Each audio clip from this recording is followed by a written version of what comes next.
اللهم صل على محمد وعلى آل محمد كما صليت على إبراهيم وعلى آل إبراهيم إنك حميد مجيد. اللهم بارك على محمد وعلى آل محمد كما باركت على إبراهيم وعلى آل إبراهيم إنك حميد مجيد. أما بعد فأعوذ بالله من الشيطان الرجيم. بسم الله الرحمن الرحيم. يا أيها الناس اتقوا ربكم الذي خلقكم من نفس واحدة وخلق منها زوجها وبث منهما رجالا كثيرا ونساء واتقوا الله الذي تساءلون به والأرحام إن الله كان عليكم رقيبا. وقال الله عز وجل يا أيها الذين آمنوا اتقوا الله حق تقاته ولا تموتن إلا وأنتم مسلمون. وقال في آية وكل صغير وكبير مستطر. أيها الإخوة في الله أوصيكم وإياي أولا بتقوى الله. அன்பிற்கினிய சகோதரிகளே சகோதரிகளே, அல்லாஹ்வுடைய இல்லத்தில் அவனை தொழுவதற்காக பணிந்து வணங்குவதற்காக நாம் அனைவரும் கூடியிருக்கிறோம். நம்முடைய நல்ல எண்ணங்களையும் செயல்பாடுகளையும் ஏற்றுக்கொண்டு அதற்கு நிறைந்த நன்மைகளை வல்ல அல்லாஹ் நம் அனைவருக்கும் வாரி தருவானாக. நம்மை படைத்து கண்காணித்து கொண்டிருக்கின்ற எல்லாம் வல்ல அல்லாஹுவை பயந்து வாழும்படி என்னையும் உங்களையும் கேட்டுக்கொண்டு இந்த ஹுத்பாவை ஆரம்பிக்கின்றேன். அன்பார்ந்த சகோதரிகளே சகோதரிகளே, இஸ்லாத்தினுடைய பார்வையில் பாவங்கள் இரண்டு வகையாக பிரிக்கப்பட்டிருக்கிறது. ஒன்று பெரும் பாவம், இன்னொன்று சிறிய பாவம். இந்த இரண்டு பாவங்களுமே இறைவனால் எழுதி வைக்கப்பட்டிருக்கிறது. பெரிய குற்றங்களாக இருந்தாலும் சரி அல்லது சிறிய தவறுகளாக இருந்தாலும் சரி, இரண்டையுமே கண்காணிப்பதற்கு அல்லாஹுவால் கண்காணிக்கப்பட்ட கண்காணிப்பாளர்கள் இருந்து கண்காணித்து கொண்டிருக்கிறார்கள். எல்லாமே பதிவு செய்யப்படுகிறது. நாம் பேசக்கூடிய அனைத்தும், நாம் செய்யக்கூடிய அனைத்தும் ஒன்று விடாமல் அல்லாஹ்வினால் ஏற்பாடு செய்யப்பட்டிருக்கக்கூடிய வானவர்களால் பதிவு செய்யப்படுகிறது. இது நம்முடைய ஈமான் சம்பந்தப்பட்ட அடிப்படை நம்பிக்கைகளில் ஒன்றாகும். குர்ஆனையும் ஹதீஸையும் நாம் ஆய்வு செய்து பார்க்கிற பொழுது நன்மைகளில் எவ்வாறு பெரிய நன்மைகள் சிறிய நன்மைகள் என்று பிரித்து வைக்கப்பட்டிருக்கிறதோ அதே போல பாவங்களும் இரு வகையாக பிரிக்கப்பட்டிருக்கிறது. பெரும் பாவம் சிறிய பாவம் என்று இரண்டு பாவங்களாக பிரிக்கப்பட்டிருக்கிறது. நாம் கடந்த ஜும்மாவுடைய உரையில் சின்ன சின்ன நன்மைகள் என்ற தலைப்பில் சிறிய நன்மைகளாக இருந்தாலும் கூட அதற்கும் அல்லாஹ்விடத்தில் கூலி உண்டு, அதுவும் அல்லாஹ்வால் பதிவு செய்யப்படுகிறது. எனவே நாம் அவற்றை சாதாரணமாக எண்ணக்கூடாது, அலட்சியப்படுத்தி விடக்கூடாது. சிறிய சிறிய நன்மைகளாக இருந்தாலும் அவற்றிலும் ஆர்வம் கொண்டு போட்டி போட்டுக்கொண்டு அதை செய்ய வேண்டும், அதன் மூலமாக அல்லாஹ்வுடைய அருளை பெறுவதற்கு முயற்சிக்க வேண்டும் என்ற தலைப்பில் பேசினோம். இந்த வாரத்தில் நாம் தெரிந்து கொள்ளக்கூடிய செய்தி என்னவென்றால், சின்ன சின்ன தவறுகள் நம்மை அறியாமலோ அல்லது அறிந்தோ அல்லது சாதாரணமாக கருதி செய்யக்கூடிய சிறிய சிறிய பாவங்கள், இவற்றையெல்லாம் செய்யக்கூடியவர்கள் மிகுந்த கவனக்குறைவாக பொடுபோக்குத்தனத்தோடு செயல்படுகிறார்கள். இவையெல்லாம் தண்டனைக்குரிய விஷயங்கள் அல்ல, இவற்றை அல்லாஹ் கண்டுகொள்ள மாட்டான், இவற்றை அல்லாஹ் மன்னித்து விடுவான் என்ற அல்லாஹ் மீது கொண்டிருக்கக்கூடிய அந்த ரஹமத்து மீது கொண்டிருக்கக்கூடிய நம்பிக்கையின் காரணத்தினாலும் சில பேர் என்ன செய்யலாம், அலட்சியமாக இருந்து விடலாம். ஆனால் ஒரு விஷயத்தை நாம் கவனத்தில் எடுத்துக்கொள்ள வேண்டும். நாம் செய்யக்கூடிய எந்த சின்ன விஷயமாக இருந்தாலும் சரி, அதுவும் அல்லாஹ்வால் பதிவு செய்யப்படுகிறது. இது குர்ஆனில் அல்லாஹ் சுப்ஹானஹு வ தஆலா பல்வேறு வசனங்களில் சொல்லி காண்பிக்கிறான். ஒரு வசனத்தில் அல்லாஹ் சுப்ஹானஹு வ தஆலா சொல்லும்போது குல்லு சகீரின் வ கபீரின் முஸ்தத்தர், சிறிய பாவங்களாக இருந்தாலும் சரி அல்லது பெரிய பாவங்களாக இருந்தாலும் சரி எல்லாமே பதிவு செய்யப்படுகிறது. முஸ்தத்தர் என்று சொன்னால் ஒன்று விடாமல் அனைத்தும் துல்லியமாக பதிவு செய்யப்படுகிறது. வானவர்கள் அவற்றை எழுதி எடுத்துக் கொண்டிருக்கிறார்கள். நம்முடைய வாயிலிருந்து வரக்கூடிய வார்த்தை பிழைகளாக இருந்தாலும் சரி, அந்த பிழைகளும் அந்த தவறான பேச்சுக்களும் கூட இந்த வானவர்களால் எழுதி எடுக்கப்படுகிறது. மா யல்ஃபிது மின் கௌலின் இல்லா லதைஹி ரகீபுன் அதீத். நீங்கள் எந்த வார்த்தையை பேசினாலும், அது நல்ல வார்த்தையாக இருந்தாலும் சரி அல்லது தீய வார்த்தையாக இருந்தாலும் சரி, எந்த வார்த்தையை பயன்படுத்தினாலும் அந்த வார்த்தையை பதிவு செய்யக்கூடியவர்கள் இருக்கிறார்கள், அதை கண்காணிக்கக்கூடியவர்கள் கண்காணித்துக் கொண்டிருக்கிறார்கள் என்பதாக குர்ஆனில் அல்லாஹ் சுப்ஹானஹு வ தஆலா சொல்லி காண்பிக்கிறான். ஆக எல்லா பாவங்களும் எழுதி எடுக்கப்படுகிறது. சில பேர் நினைத்துக் கொண்டிருக்கிறார்கள், வட்டி வாங்குவது, திருடுவது, கொள்ளையடிப்பது, ஊழல் செய்வது, விபச்சாரம் செய்வது, மது அருந்துவது, இது போன்ற பெரிய பெரிய கபாயிர் என்று சொல்லப்படுகின்ற பாவங்கள் இருக்கின்றனவே, இந்த பாவங்கள் மட்டும்தான் அல்லாஹுவால் கணக்கில் எடுத்துக் கொள்ளப்படுகிறது. அல்லாமல் நாம் அறிந்தோ அறியாமலோ செய்யக்கூடிய சிறிய பாவங்கள் எதுவும் கணக்கில் எடுத்துக் கொள்ளப்படுவதில்லை. அவற்றுக்காக விசாரணைகள் கிடையாது, அவை பதிவு செய்யப்படுவதும் இல்லை என்று சில பேர் தவறாக எண்ணி வைத்திருக்கிறார்கள். அந்த தவறான எண்ணத்தை மாற்றிக்கொள்ள வேண்டும். இந்த குர்ஆனுடைய வசனத்தின்படி நாம் இப்போது ஓதி காட்டிய குல்லு சகீரின் வ கபீரின் முஸ்தத்தர், சிறிய பாவமாக இருந்தாலும் சரி பெரிய பாவமாக இருந்தாலும் சரி எல்லாமே பதிவு செய்யப்படுகிறது, எழுதி எடுக்கப்படுகிறது என்ற இந்த வசனத்தின்படி பார்க்கும்போது நாம் எதிலிருந்தும் தப்ப முடியாது. எல்லாவற்றுக்கும் நாம் அல்லாஹ்விடத்தில் பதில் சொல்லியாக வேண்டும் என்பதைத்தான் இந்த வசனம் நமக்கு அழுத்தமாக உணர்த்துகிறது. இந்த உண்மையை நாம் ஆழமாக பதிவு செய்து கொள்ள வேண்டும். இது மாத்திரமல்ல, வேறு சில வசனங்களிலும் அல்லாஹ் சுப்ஹானஹு வ தஆலா இது சம்பந்தமாக நமக்கு சொல்லி காண்பிக்கிறான். وَوُضِعَ الْكِتَابُ فَتَرَى الْمُجْرِمِينَ مُشْفِقِينَ مِمَّا فِيهِ وَيَقُولُونَ يَا وَيْلَتَنَا مَا لِهَذَا الْكِتَابِ لَا يُغَادِرُ صَغِيرَةً وَلَا كَبِيرَةً إِلَّا أَحْصَاهَا. மறுமை நாளில் நடைபெறக்கூடிய நிலைமையை பற்றி, குறிப்பாக குற்றவாளிகளுடைய நிலைமை எப்படி இருக்கும் என்பதை பற்றி அல்லாஹ் சுப்ஹானஹு வ தஆலா நம்முடைய கண்ணுக்கு முன்னாலே கொண்டு வந்து நிறுத்தி பேசுகின்றான். தப்ப முடியாது. ஃபதரல் முஜ்ரிமீன முஷ்ஃபிகீன மிம்மா ஃபீ, மறுமை நாளில் அவரவர்கள் செய்த பாவங்களுக்குரிய பட்டோலை அவர்களுக்கு முன்னாலே வைக்கப்படும். தீயவர்களாக இருந்தால் அது அவர்களுடைய இடது கரத்தில் வழங்கப்படும். அவர்கள் என்னவெல்லாம் செய்தார்கள் என்ற பட்டியல் அதில் கணக்கிடப்பட்டிருக்கும். ஒன்று விடாமல் எல்லாமே பதிவு செய்யப்பட்டிருக்கும். அல்லாஹ் சுப்ஹானஹு வ தஆலா வேறு ஒரு வசனத்தில் குர்ஆனில் சொல்லி காண்பிக்கிறானே, وَكُلَّ إِنسَانٍ أَلْزَمْنَاهُ طَائِرَهُ فِي عُنُقِهِ. எல்லா மனிதருடைய கழுத்துகளிலும் குறிப்பேடுகளை நாம் மாட்டி வைத்திருக்கிறோம். நம்முடைய கண்ணுக்கு தெரியாது எங்கே குறிப்பேடு இருக்கிறது, நம்முடைய கண்ணில் புலப்படவில்லை. ஆனால் எல்லாருடைய கழுத்திலும் தொங்கிக் கொண்டிருக்கிறது.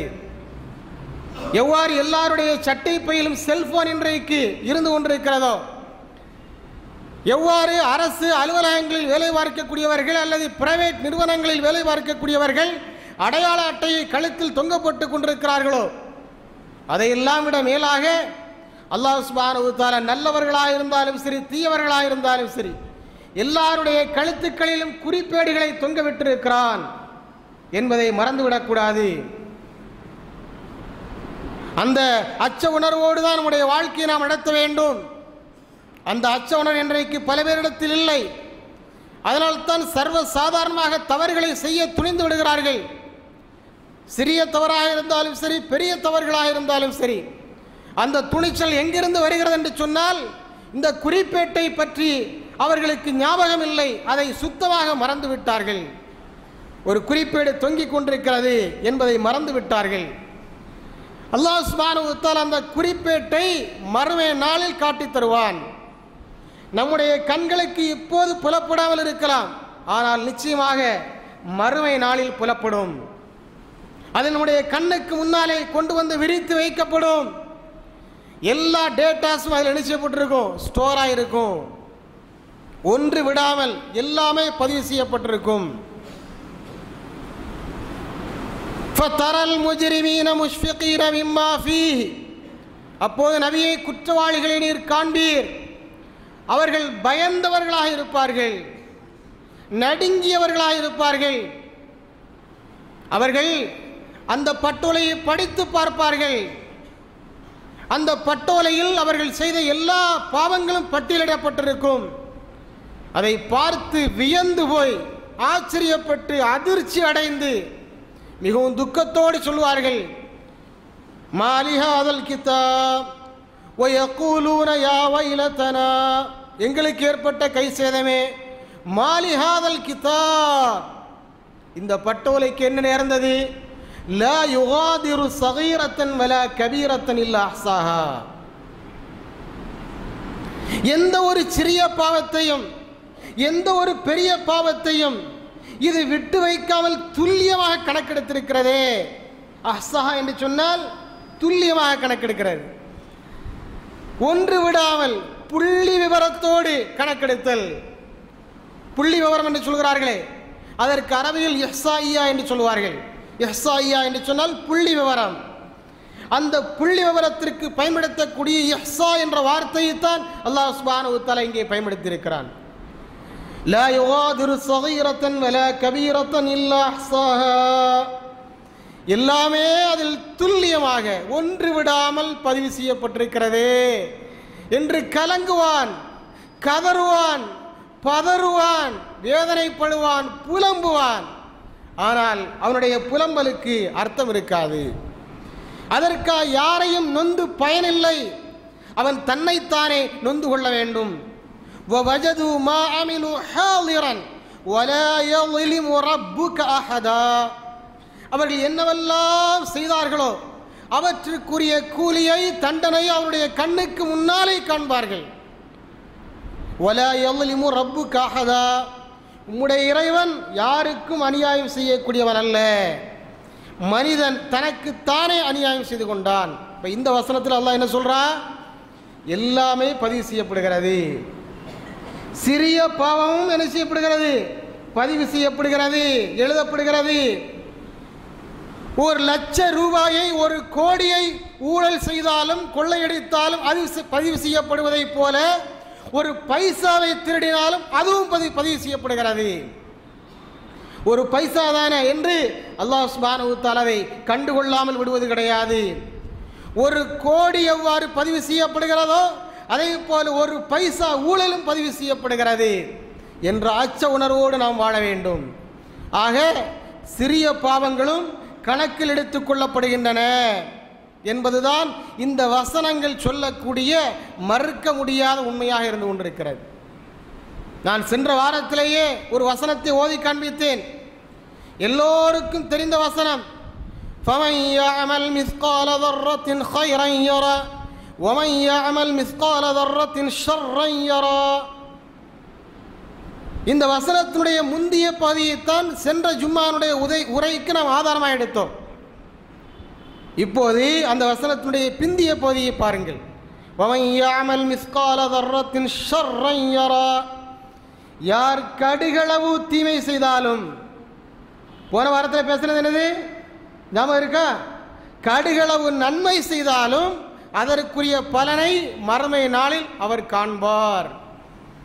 இந்த வார செய்தி என்ன, கடுகளவு தீமை செய்தாலும் அதற்குரிய தண்டனையையும் அதற்குரிய பலனையும் அவர் மறுமை நாளில் காண்பார் என்று இந்த வசனம் பேசுகிறது.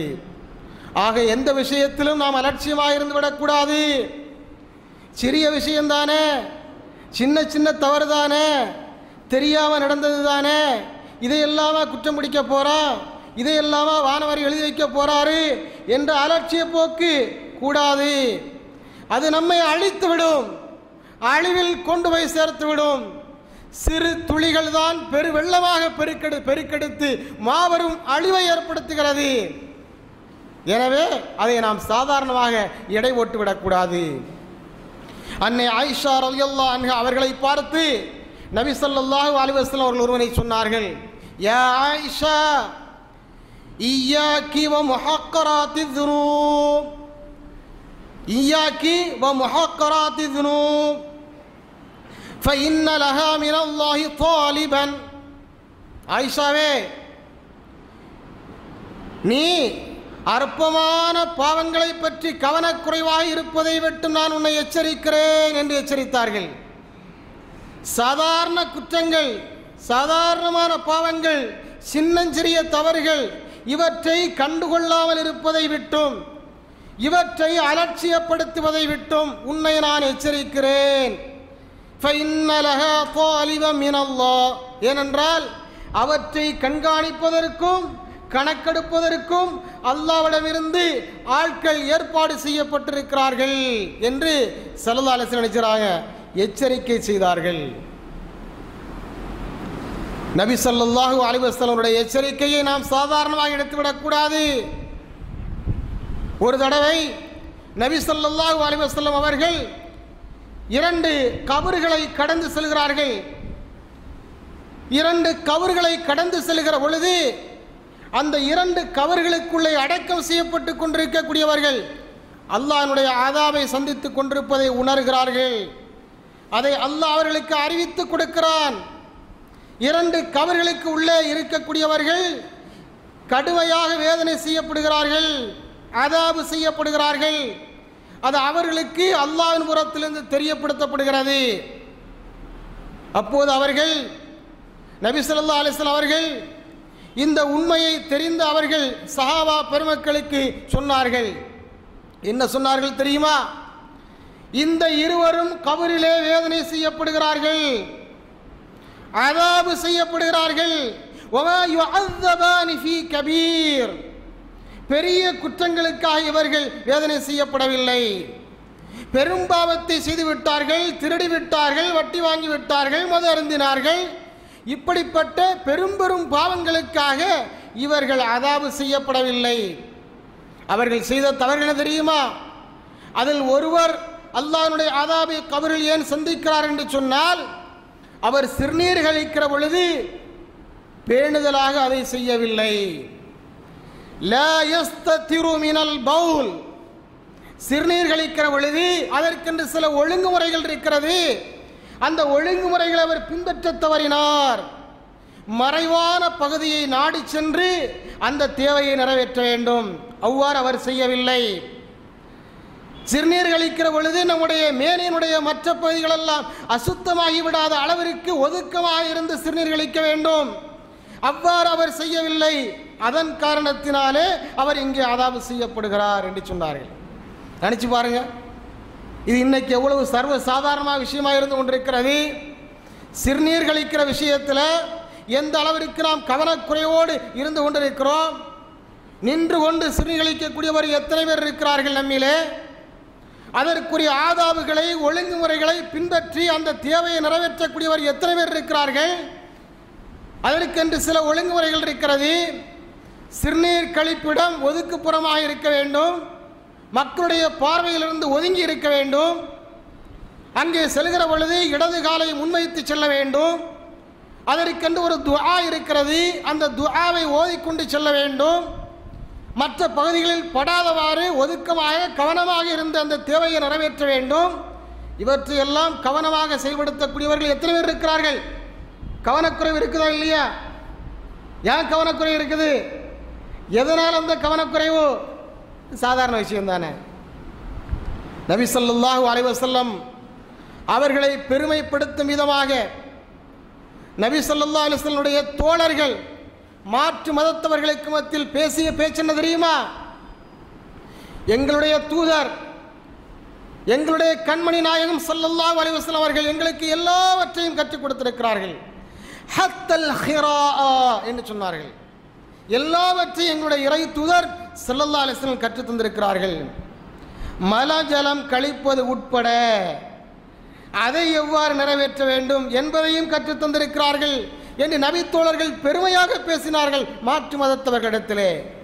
அப்படிப்பட்ட ஒரு மார்க்கத்தில் இருந்து கொண்டு இந்த சின்னஞ்சிறிய விஷயத்தை எல்லாம் நாம் அலட்சியப்படுத்தலாமா? இது சாதாரண விஷயம்தானே, சின்னஞ்சிறிய தவறு தானே என்று கண்டுகொள்ளாமல் இருந்து விடலாமா? அதையும் நாம் கவனத்தில் எடுத்துக்கொள்ள வேண்டும். ஏனென்றால் அதையும் பதிவு செய்வதற்கு வானவர் காத்திருக்கிறார். இவன் ஒழுங்கா அந்த தேவையை நிறைவேற்றினானா இல்லையா, சுத்தம் செய்தானா இல்லையா, சுத்தம் செய்வதற்குரிய ஒழுங்குமுறைகளை பின்பற்றினானா இல்லையா, கண்காணிப்பதற்கு வானவர் இருக்கிறார், அதுவும் பதிவு செய்யப்படுகிறது. சுப்ஹானல்லாஹ். இப்படிப்பட்ட ஒரு மார்க்கத்தில் இருந்து கொண்டு சின்னஞ்சிறிய தவறுதானே என்று அலட்சியப்படுத்தக்கூடாது. அப்ப இது ஒன்று. இந்த தவறை செய்த காரணத்திற்காக அந்த கபரில் அவர் அதாபு செய்யப்படுகிறார். ஆச்சரியமாக இருக்கிறது. ஆனால் அதுதான் உண்மை.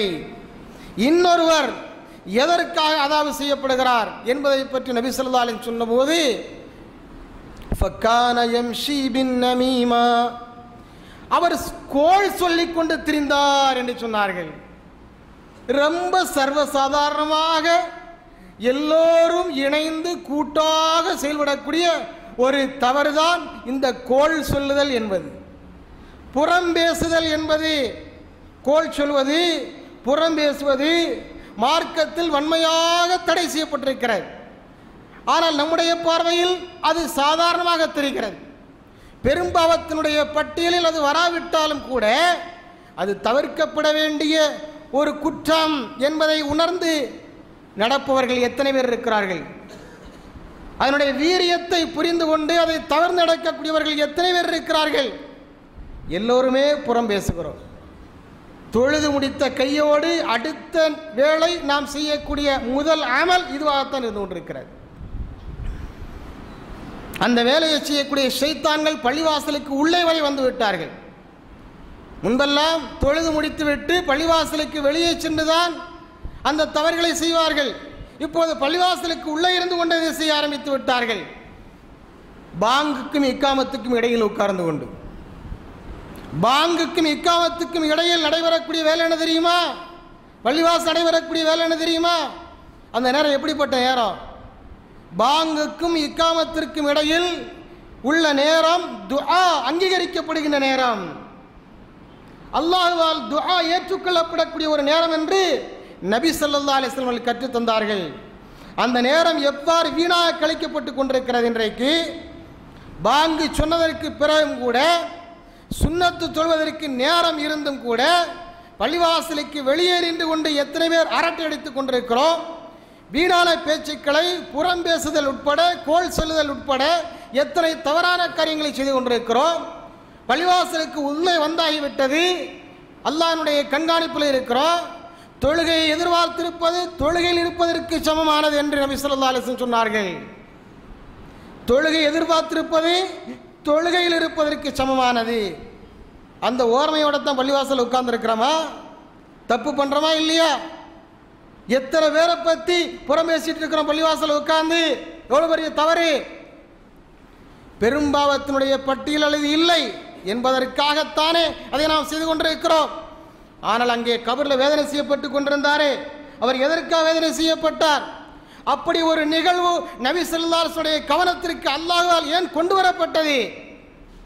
ஏன் கொண்டு வரப்பட்டது? எத்தனையோ கபராளிகள் வேதனை செய்யப்படுகிறார்கள். அவர்களை எல்லாம் விட்டுவிட்டு இந்த இரண்டு கபராளுடைய வேதனை அல்லாஹ்வுடைய தூதருடைய கவனத்திற்கு அல்லாஹ் ஏன் கொண்டு வருகிறான்? இந்த சமுதாயம் பாடம் பெற வேண்டும், இந்த சமுதாயம் உணர்ந்து கொள்ள வேண்டும், அந்த தீமைகளுடைய வீரியத்தை புரிந்ததை தவிர்த்து கொள்ள வேண்டும் என்பதற்காகத்தானே நபி ஸல்லல்லாஹு அலைஹி வஸல்லம் அவர்களுக்கு அல்லாஹ் சுப்ஹானஹு வ தஆலா காண்பித்து கொடுத்தான். அதை நமக்கு சொன்னார்கள். நம்முடைய சகோதரனுடைய மாமிசத்தையே பிச்சு தின்கக்கூடியவர்கள் எத்தனை பேர் நம்முடைய சமுதாயத்தில் இருந்து கொண்டிருக்கிறோம்? கவலையோடு எண்ணி பார்க்க வேண்டும். எனவே சின்னஞ்சிறிய தவறுதானே என்று நாம் என்ன செய்யக்கூடாது? அலட்சியமாக இருந்து விடக்கூடாது. இந்த விஷயத்தில் கவனமாக இருக்க வேண்டும். நபி ஸல்லல்லாஹு அலைஹி வஸல்லம் அவர்கள் இன்னொரு செய்தியில் சொன்னாங்க. என்ன சொன்னார்கள் என்று சொன்னால், ஈயாக்கும் முஹக்கராத்தி துனூப், சாதாரண தவறுகள் தானே என்று அலட்சியப்படுத்துவதை விட்டு உங்களை நான் எச்சரிக்கிறேன் என்று சொன்னார்கள். சொல்லிவிட்டு தொடர்ந்து ஒரு உதாரணத்தை சொல்கிறார்கள். சின்னஞ்சிறிய தவறுகள், நீங்கள் செய்யக்கூடிய சின்னஞ்சிறிய தவறுகள் எல்லாம் ஒன்றாக சேர்ந்து மலை போல் மாறி உங்களுடைய மறுமை வாழ்க்கைக்கு வேட்டு வைத்து விடும் என்று சொன்னார்கள். மறுமை வாழ்க்கையில் நீங்கள் ஓட்டாண்டியாக வந்து நிற்பீர்கள். நீங்கள் நினைத்துக் கொண்டிருப்பீர்கள் பெரிய பெரிய அமல்லாம் செய்திருக்கிறோம் என்று. ஆனால் அந்த சின்னஞ்சிறிய தவறுகளை எல்லாம் நீங்கள் மறந்திருப்பீர்கள். அந்த சின்னஞ்சிறிய தவறுகள் எல்லாம் மலை போல் சேர்ந்து உங்களுடைய மறுமை வாழ்க்கையை கேள்விக்குறியாக்கிவிடும் என்று எச்சரித்தார்கள். ஒரு பயணக்குழு ஒரு இடத்திலே போய் தங்குகிற, ஒரு பாலைவனத்திலே போய் தங்குகிறது. அவர்களுக்கு சமையல் செய்ய வேண்டிய அல்லது வெளிச்சம் வருவதற்கு தேவை ஏற்படுகிறது. அப்போது அவர்கள் என்ன செய்கிறார்கள்? ஒருவர் செல்வார், ஏதாவது குச்சிகள் கிடைக்கிறதா என்று, நெருப்பு பற்ற வைப்பதற்காக குச்சி கிடைக்கிறதா என்று என்ன செய்வார், விறகு கிடைக்கிறதா என்று ஒருவர் இந்த பக்கம் தேடி செல்வார், இன்னொருவர் இந்த பக்கம் தேடி செல்வார், இன்னொருத்தர் வேறொரு பக்கத்தில் போய் தேடி செல்வார். ஒவ்வொருவரும் ஒவ்வொரு திசையாக சென்று குச்சிகளை விறகுகளை பொறுக்கி கொண்டு வருவார்கள். அந்த அவர்கள் பொறுக்கி வந்த சின்னஞ்சிறிய குச்சிகளால் தான் மிகப்பெரிய நெருப்பு மூட்டப்படுகிறது. சின்னஞ்சிறிய குச்சி தானே, தீக்குச்சி தானே என்று சாதாரண நினைச்சிடலாமா? தீக்குச்சி தானே, இத்தூண்டு தானே இருக்குது, சாதாரண விஷயம் தானே என்று நினைத்து விடலாமா? இல்லை, அதுதான் மிகப்பெரிய விபத்தை ஏற்படுத்துவதற்கு காரணமாக இருக்கிறது என்று நபி ஸல்லல்லாஹு அலைஹி வஸல்லம் அவர்கள் ஒரு அருமையான உதாரணத்தை சொல்லி காண்பிக்கிறார்கள். என்ன அருமையான உதாரணம்! சின்னஞ்சிறிய தவறுகள், அலட்சியப்படுத்தி நாம் செய்யக்கூடிய சின்னஞ்சிறிய தவறுகள் எப்படிப்பட்ட பாதிப்பை ஏற்படுத்தி விடும் மறுமை நாளில் என்பதற்கு நபி ஸல்லல்லாஹு அலைஹி வஸல்லம் சொல்லக்கூடிய உதாரணம் சகோதரர்களே. எனவே இந்த விஷயத்தில் நாம் எச்சரிக்கையாக இருக்க வேண்டும். சின்னஞ்சிறிய நன்மைகள் விஷயத்தில் எவ்வாறு அக்கறை கொண்டு ஆர்வத்தோடு அவற்றை செய்ய கடமைப்பட்டிருக்கிறோமோ, அதே போல சின்னஞ்சிறிய தவறுகள் இவற்றையெல்லாம் நாம் அலட்சியப்படுத்திய நிலையில் செய்து கொண்டிருக்கிறோமோ அந்த விஷயத்தில் கவனமாக இருக்க வேண்டும், அதை தவிர்த்து கொள்ள வேண்டும். பெரும் பாவங்களாக இருந்தாலும் சரி, சிறிய பாவங்களாக இருந்தாலும் சரி, மன்னிக்கின்ற அதிகாரம் அல்லாஹ்வுக்கு இருக்கிறது. ஆனால் யாரை மன்னிப்பா, யாரை மன்னிக்க மாட்டா யாருக்கா தெரியுமா? எந்த பாவத்தை மன்னிப்பா, எந்த பாவத்தை மன்னிக்க மாட்டா யாருக்கா தெரியுமா? தெரியாது. யாரும் எப்படிப்பட்ட தண்டனையும் மறுமை நாள் சந்தித்து விடலாம். அதனால் எச்சரிக்கையோடு இருக்க வேண்டும். விதி எப்படியும் விளையாடும், விதி எப்படியும் யாருடைய விஷயத்தில் வேண்டுமானால் விளையாடலாம், எப்படி வேண்டுமானுடைய தலைகளாக அவருடைய நிலைமை மாறலாம். சொர்க்கவாதியானுடைய பார்வைக்கு தெரியக்கூடிய ஒருவர் நரகவாதியாக மாறிவிடலாம். நம்முடைய பார்வையில் நரகவாதியாக தெரியக்கூடிய ஒருவர் அவர் நினைச்சலாம் சொர்க்கவாதியாக மாறிவிடலாம். எனவே எதையுமே நாம் என்ன செய்யக்கூடாது, அலட்சியப்படுத்தக்கூடாது. சின்ன சின்ன தவறுகள் என்று நாம் நிறைய தவறுகளை செய்கிறோம். அதையெல்லாம் இங்கே பட்டியல் போட முடியாது, அதற்குரிய நேரமும் இங்கே இல்லை. நாம் அலட்சியமாக செய்யக்கூடிய ஒரு தவறுதான் ஜும்மா குத்துவாவை அலட்சியப்படுத்திவிட்டு ஆழ்ந்த உறக்கத்தில் ஈடுபடுவது. வாரந்தோறும் சில பேர், நான் அடிக்கடி சொல்லிக்கொண்டே இருக்கிறேன், சில பேர் விழித்துக் கொண்டிருப்பதை போல பாசாங்கு செய்து கொண்டே உறங்குகிறார்கள். நீங்கள் யாரிடத்தில் பாசாங்கு செய்கிறீர்கள்? யாரிடத்தில் நடிக்கிறீர்கள்? என்னிடத்தில்? அல்லாஹ் பார்த்து கொண்டிருக்கிறான். உங்களுக்கு மேலே உட்கார்ந்துட்டு இருக்கிற வானவர் உங்களை கண்காணித்துக் கொண்டிருக்கிறார். எதனால் அப்படி செய்றீங்க? அலட்சியம், அலட்சிய போக்கு. இந்த ஹுத்வாவுக்கு எவ்வளவு முக்கியத்துவம் இருக்கிறது தெரியுமா? ஜும்மா ஹுத்வாவுடைய முக்கியத்துவம் என்ன என்று நம்முடைய சமுதாயம் புரிந்து வைத்திருக்கிறதா? ஜும்மா மேடைகள் எத்தனை நன்மையான விஷயங்களுக்காக அன்றைய காலம் முதற்கொண்டு இன்றைய காலம் வரை பயன்படுத்தப்பட்டு வருகிறது என்று அதனுடைய அருமை பெருமையை சிறப்பை இந்த சமுதாயம் உணர்ந்திருக்கிறதா? ஒரு காலத்தில் நாம் மற்றவர்களை விமர்சனம் செய்தோம். அரபியிலே ஓதிக்கொண்டிருக்கிறார்கள், எதையோ சொல்லிக் கொண்டிருக்கிறார்கள், நமக்கு புரியவில்லை, அதனால் மக்கள் எல்லாம் உறங்கிக் கொண்டிருக்கிறார்கள் என்று. இன்றைக்கு உங்களுடைய தாய்மொழியில் தானே சொல்லப்படுகிறது. உங்களுக்கு தேவையான செய்திகள், தகவல் எல்லாம் உங்களுடைய தாய்மொழிகளில் தான் உங்களுக்கு வழங்கப்படுகிறது, குர்ஆன் ஹதீஸ் ஆதாரத்தோடு. அப்படி இருந்தும் நம்ம ஏன் உறக்கம் ஆட்கொள்கிறது என்று சொன்னால் அலட்சிய போக்கு, கவனக்குறைவு. சில பேர் வசமாக தூண்களை தேர்ந்தெடுத்துக் கொள்கிறார்கள், சில பேர் சுவர்களை தேர்ந்தெடுத்துக் கொள்கிறார்கள். தூண்களை மையமாக கொண்டு சில பேர் உறங்குவது, சில பேர் நினைக்கிற சுவர்களை மையமாக கொண்டு உறங்குவது. எதற்காக வந்திருக்கிறோம்? நேரத்தோடு வந்திருக்கிறோம். எதற்காக வந்திருக்கிறோம்? ஹத்தீப் மிம்பரில் ஏறி குத்துபா கொடுக்க ஆரம்பித்து விட்டால் யாரும் பேசக்கூடாது என்று சொன்னால் அதற்கு என்ன அர்த்தம்? எல்லாம் உறங்குங்கன்னு அர்த்தமா? யாரும் பேசக்கூடாது என்னங்க அர்த்தம்? அதுக்கு எல்லாரும் குத்துபாவை செவிதாழ்த்தி கேளுங்கள் என்பதுதான் அதனுடைய அர்த்தம். நேரத்தோடு ஒருவர் குளித்து சுத்தமாகி மனம் பூசி வந்து பள்ளிவாசலில் வந்தன்னா வந்து ஹத்தீப் நிகழ்த்தக்கூடிய குத்துபாவை கேட்டு காது தாழ்த்தி கேட்டு, ஹதீஸில் வருகிறது, காது தாழ்த்தி கேட்டு அதற்கு பிறகு நடைபெறக்கூடிய தொழுகையிலும் கலந்து கொண்டால் அவருக்கு அடுத்த ஜும்மா வரையில் உண்டான பாவங்கள் மன்னிக்கப்படுகிறது என்று சொல்லப்பட்டிருக்கிறதே, இந்த நாம் கவனத்தில் எடுத்துக் கொண்டிருக்கிறோமா? ஏன் நாம செய்கிற இந்த தவிர நம்முடைய பார்வையில் சாதாரண விஷயமா தெரியுது. அவர் கூலிக்கு மாரடிக்கிறாரு, சம்பளம் வாங்குறாருல்ல, ஏதாவது சொல்லணும், அதனால் சொல்லிட்டு இருக்கிறார் அப்படிங்கிற பார்வை சில பேருக்கு சம்பிரதாயம், சடங்கு சம்பிரதாயம், தட்டி கழிப்பு, ஏதோ அரை மணி நேரம் இங்கே வந்து உட்காரணும், உட்கார்ந்தா ஏதோ நன்மை கிடைக்குன்னு சொல்கிறாங்க அப்படிங்கிறதுக்காக வந்துட்டு போவோம் அப்படின்னு சில பேர் நினைச்சுக்கிறார்கள். சடங்கு சம்பிரதாயம் என்று கருதி கொண்டு வரக்கூடியவர்களும் இருக்கிறார்கள். இபாதத்து பார்வையோடு இந்த ஹுத்துபாவை கேட்பதிலும் நமக்கு நன்மை இருக்கிறது என்ற பார்வையோடு வரக்கூடியவர் எத்தனை பேர் இருக்கிறார்கள்? பெண்களையும் சேர்த்துத்தான் சொல்கிறேன், பெண்களாக இருந்தாலும் சரி, ஆண்களாக இருந்தாலும் சரி, ஹுத்துபா நடைபெற்றுக் கொண்டிருக்கிற பொழுது யாரும் பேசக்கூடாது, இடையிலே பேசக்கூடாது, தூங்கக்கூடாது, சோர்வோடு இருக்கக்கூடாது, உற்சாகத்தோடு இருக்க வேண்டும். அல்லாஹ்வுடைய பள்ளிவாசலில் உட்கார்ந்துருக்கிறோம், தொழுகை எதிர்பார்த்தலவா உட்கார்ந்துருக்கிறோம், ஒரு நல்ல விஷயத்தில் கலந்துருக்கிறோம், எவ்வளவு ஆர்வம் வேணும், எவ்வளோ ஃப்ரெஷ்னஸ் வேணும். ரசூலுல்லாஹ் என்ன சொல்கிறாங்க? அந்த வாசகத்தை கவனிங்க. என்ன சொல்கிறாங்க? காலையில் எழுந்து குளித்து சுத்தமாகி மனம் பூசி இருக்கின்ற ஆடைகளிலேயே அழகான ஆடைகளை அணிந்து வந்து உட்கார்ந்து உறங்கு அப்படின்னா சொன்னாங்க. அப்படியா சொன்னாங்க ரசூலுல்லாஹ்? இதெல்லாம் எதுக்கு? இதையெல்லாம் டிப்டாப்பாக வந்துட்டு உட்காந்து உறங்குறதுக்கா? இந்த டிப்டாப்பெல்லாம் எதுக்குன்னு கேட்குற? எல்லாம் எதுக்கு? குத்துபாவை கேட்கறதுக்கு, இந்த இபாதத்தில் கலந்து கொள்றதுக்கு ஆர்வத்தோடு இருக்கணும், ஃப்ரெஷ்னஸாக இருக்கணும். அத்தர் போட்டால், வாசனை திரவியம் பூசினா ஒரு ஃப்ரெஷ்னஸ் வரும். அதையெல்லாம் பூசிட்டு வந்து இங்கே உட்காந்து இப்படி உட்காந்துட்டு இருந்தால் என்ன அர்த்தம்? அதுக்கு பாசாங்கு பண்ணாதீங்க. அல்லாஹ் பார்த்துக்கிட்டு இருக்கிறார், வானவர் கணக்கெடுத்துட்டு இருக்கிறார். குல்லு சகீரின் வ கபீரின் முஸ்தத்தர், சிறிய பாவம் பெரிய பாவம் எல்லாமே பதிவு செய்யப்படுகிறது, நாம் உறங்குவது உட்பட. இது நாம் என்ன செய்யணும்? கவனத்தில் எடுத்துக்கொள்ள வேண்டும். எனவே இந்த தூணில் சாஞ்சிட்டு உட்கார்றது, சுவரில் சாஞ்சிட்டு உட்கார்றது, இங்கே ஹத்தீபை பார்த்துருக்கணும். இயலாதவர்கள் இருப்பாங்க, நான் அவங்கள ஒன்றும் குறை சொல்லலை.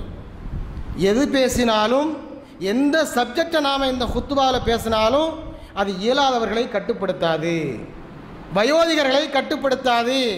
தடகாத்திரமாக இருக்கக்கூடிய வாலிபர்களை, ஆரோக்கியமாக இருக்கக்கூடிய ஆடவர்கள் இருக்கிறார்களே, பெண்கள் இருக்கிறார்களே, அவர்களைத்தான் அது கட்டுப்படுத்தும். எனவே அல்லாஹ் சகோதரர்களே, எந்த சிறிய பாவத்தை நாம் என்ன செய்யக்கூடாது? அற்பமாக எண்ணக்கூடாது. அந்த விஷயத்தில் நாம் கவனமாக இருக்கணும். அதுதான் இந்த ஜும்மானுடைய மெசேஜாக நாம் முன்வைத்து இத்தோடு நம்முடைய இந்த ஹுத்துபாவை நிறைவேற்றுகிறோம்.